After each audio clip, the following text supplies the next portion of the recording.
Greetings YouTube. Today's going to be a bit of a vloggy style blade video. I'm going to talk about knives from my past, in particular the type of knives that I carry now as opposed to the type of knives I carried when I was much younger. Now, I started carrying a knife when I was 12, so I've been carrying a knife every day for 42 years. And my first knife was an official Boy Scout Victorinox, I believe. Yes, and I have no idea what happened to that knife.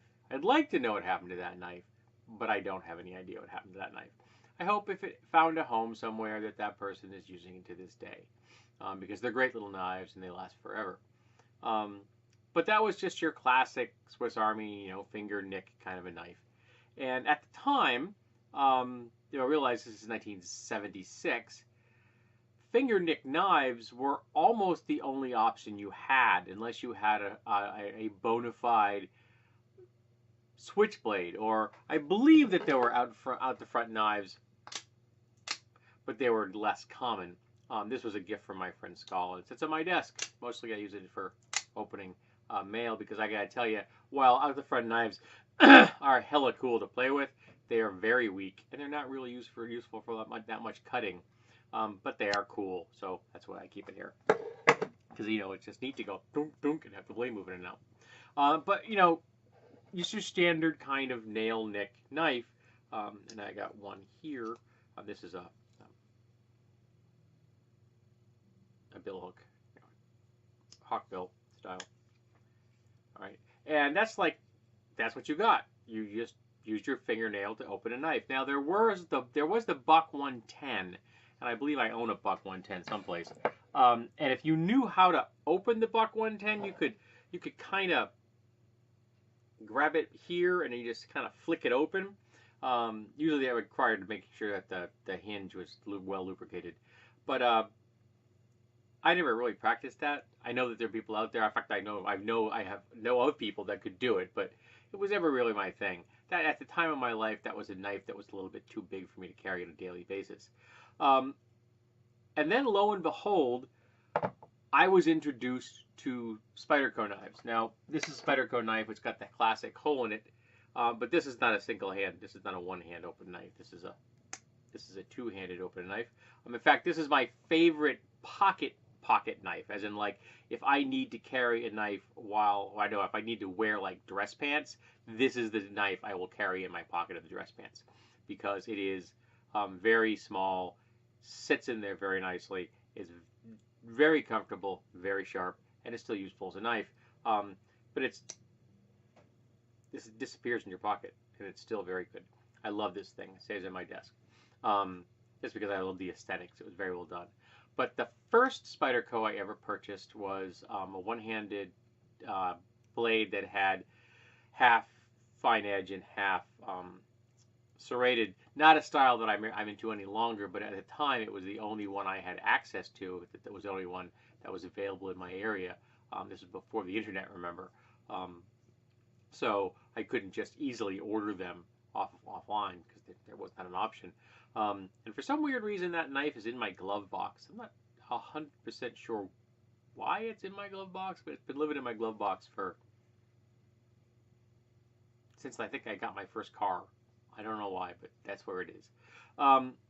And that was just a game changer. A knife that you could open with one hand because of the thumb hole. That was awesome. So I carried that for quite a while, because you could open it with one hand.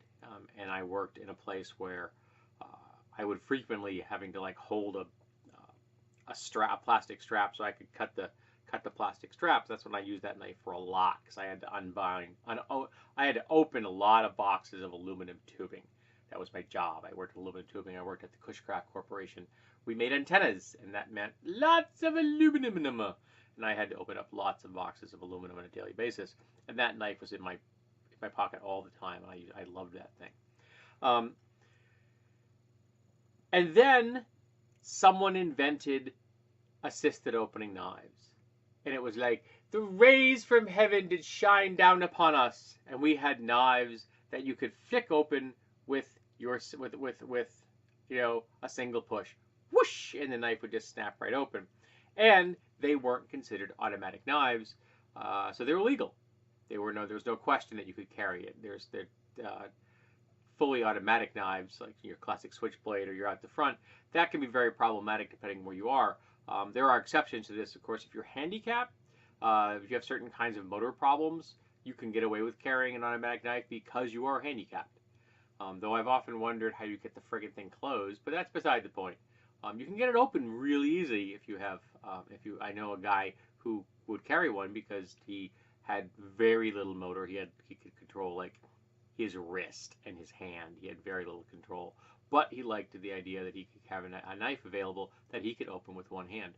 Um, Basically, because he couldn't open with two hands, and I thought they were just the bee's knees, and I carried so many different types of assisted opening knives. Most of the torsion bar variety, though I do own one Meyer Co.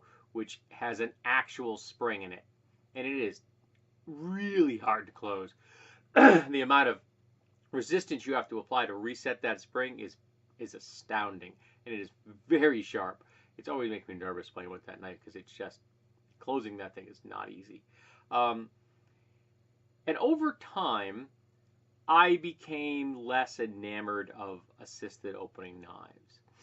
Partly because we began to see a whole lot of knives that were well made, that had a thumb stud, and it was the proper ergonomic distance between the hinge point and the thumb stud so you could flick them open with your thumb. And they were essentially designed for that. And so once we began to see knives like that, I think my favorite knife in that variety might be the Injection 3.5 from Kershaw. That is such a sweet blade. And I love flicking that. It opens up so fast. I can open that blade as quickly as a switchblade with no questions. That's how fast I can open that. And then flippers of the assistant variety really hit the market. And then there were more and more ones out there that were non-assisted. And I got a couple of examples right here. This is also a Kershaw. This one right here. And you see how fast that opened. And I haven't tuned this hinge pin at all, the pivot here. I think I may want to loosen that up just a hair because it's moving a little bit slower than I happen to like. And there's just a little bit more resistance than I would like on the close. But the big advantage for me when I'm dealing with flippers is that there's no torsion bar or spring to overcome to reset it. So if I push the bar here, I push the blade so it stops at my thumb, and then I go, it just stays where I want it to stay. And I really appreciate that. And this one is, it makes really nice gargle choil going there, quite comfortable. And here's another one. This is a Chinese name from the Orla company, O-E-R-L-A, and it has a ball bearing pivot. The other one did not. And so this one opens fairly more smoothly than that one does. And I've got quite a few ball bearing style blades, and I really happen to like them. This one's a little bit slower than that one. It's a bigger, heavier blade. So yeah, even with the ball bearings, it's still got a little more oomph to deliver to get it to close. But I just really love the fact that you can open and close this thing with one hand. The blade stays where you want it. And because they are flippers, one of the things I love about that is that when you close them, it stops. So the blade only goes to where my thumb is, because this is a liner lock. Oh, technically this is a frame lock, but it's a strange fusion of frame lock and liner lock. You'll see that in a video at some point. And then I can let go, and then I can close it. All right? Wonderful. Sorry, it's easier for me to do that when it's not up in the air like that. And I really like that. And some of the ball bearings out there I like as well. So I've become very happy, and I'm very attracted to flipper knives that have either good pivots that I don't need ball bearings, or ball bearing pivots that are designed for that purpose. And I can tell you right now that the Firebird knives have wonderful pivots. they're silky smooth out of the box. And I can't say enough good things about Firebird. They're just such a great quality knife. And again, no torsion bar to overcome. And I actually enjoy them more than I do the thumb studs. And one of the reasons I do is it's clean. There are no thumb studs in your way of getting it in and out of your pockets. Which I've actually had thumb studs hang up on pockets. The best type of thumb stud, it really is, to my mind, is a cone. I really like a cone with a rounded tip.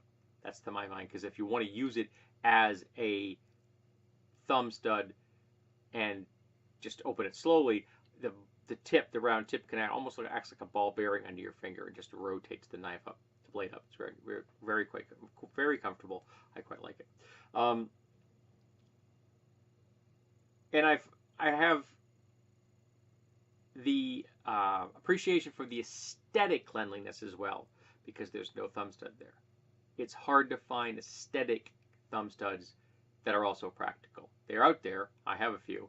But a lot of the times, thumb studs, they if you pardon the pun, they stick out like a sore thumb. They don't blend in with the design well. Whereas when you have a flipper, there's just nothing in the way visually for the knife. And one of the reasons I own knives is because I find them aesthetically pleasing. It isn't purely utilitarian, though I will freely admit this particular knife has a very utilitarian look, and that was one of the things that did attract me to it. Also, the price, I think it was like $22. But so nowadays I carry knives that are pure flippers, and once in a while I'll carry, particularly on the weekends, I will carry a Firebird, which is a copy of an Axis lock from Benchmade. And the beauty of that is that they're fully ambidextrous. You don't have to put your finger in the way of a liner lock to disengage the locking mechanism. So and because it's an Axis lock, it's here where your thumb is. I'm not a fan of lockbacks. I'm just not. I find that position. Here's where my thumbs is when I'm I'm using a knife. This is where my thumb is. This is the zone I want my lock in. I want it to be here, or I want it to be here. A button lock is also acceptable. But again, it's going to be in this zone right there, where I am. I don't want to have to move my thumb all the way back, hit that lock, and then close it. Don't like that. So I know that they're very solid designs. I'm completely aware of that fact. That's why I don't carry a lot of Spyderco, because they use a lot of those locks. That's their favorite lock design. And I don't like those lock designs. And I've come to that conclusion after carrying, again, knives for every day for 42 years. I prefer a lock to be where my thumb is, because that is the device I'm going to be using to actuate or disengage the lock. So that's where I want it. I want it where my thumb is. Asking the user to reposition their grip, I think, is poor design. It's just me. So liner locks have become very, very common. They're everywhere, from very decent quality ones to very poor ones. I've seen some horrible liner locks. Ones that I saw one liner lock that the liner lock actually went all the way past the blade. So it really wasn't a liner lock. I mean, like, the blade couldn't close because the liner lock was now in the way, but it also wasn't very secure. Like this one right here, it's rock solid. But the other one, it would actually move because the blade is hitting this liner lock, which is, yeah, it was horrible. Someone did not understand how to prevent over travel. So my journey has gone from the most basic Swiss Army knife there is known to man, the Boy Scout base model, to flippers, both with and without bearing pivots. And to my mind, that is where I'm happy most often. That's where that's the sweet zone for me at the moment. Now, I'm not saying that there will not be some new technology in the future. If you told me back in '76 that there would be knives that you could open and close with one hand, and I would own hundreds of knives, I would have probably thought you were crazy. When people ask me, how many knives do you own? I say more than 2, because I don't know how many knives I own. I literally do not. I can't even tell you how many machetes I own. I got a lot of machetes. I have a drawer in my closet labeled machetes. It is full of machetes, and I have more machetes than that. So that's my arc, if you will, the knife arc of my life. It has gone from Cub Scouts to now flippers as my preferred everyday carry. And as far as why I carry the Benchmade clone on the weekends as not during the week, it's because that all of my favorite flippers have these little ramps right here. See that? It's a very small ramp. Okay? And the pants I tend to wear on the weekend are heavy duty cargo pants. And I can't get one of these things onto the pocket of the material that makes that the pocket's made out of. It just it digs into the material. It won't glide over it. Whereas that single model Firebird Benchmade clone I got has a larger pocket clip that actually has a little flat, so it comes up, then it flattens out, so it hooks over the pocket really smoothly, and I can slide it on and slide it off. Not to mention it's a beautiful knife and it works really well. But yeah, so even the knives I love the most, I cannot always carry when I want to because the clips sometimes let me down. And I don't want to loosen them up to the point where they fit on the heavy duty pockets, and then they're not going to fit on my regular jeans at work because they'll be too loose. So it's just, I swap knives out fairly often. I've got 1, 2, 3, 4, 5, 6, 7. I have 7 knives on my desk right here, and I think I've got 5 or 6 on my nightstand. And my side table here, I think I've got 3 or 4 more on it. So yeah, there's always a knife within arm's reach in my house. It's never a difficulty to open packages. I don't have that problem that a lot of YouTubers seem to do when they're hacking at packages during unboxings with scissors or pens and things. I don't know. I've always got a bladed hand. So tell me, what has been your blade arc? Where did you start out, and where are you now? What type of blade? I mean, if you want to tell me specific models, cool. But what type of knife design do you prefer today over what you had available to you when you started carrying knives? Now, some of you may be young enough that your whole life has been assisted opening and flippers and, thumb stud knives you can flick open with your thumb really well. Your whole life may be that, which is cool. But for some of us who have been around a little longer, our technology was a little more primitive back in the day, and we didn't have as many options. Of course, now we do. So let's talk about the type of knives that we used to carry and the type of knives that we do carry, and see if we can enjoy a little saunter down memory lane.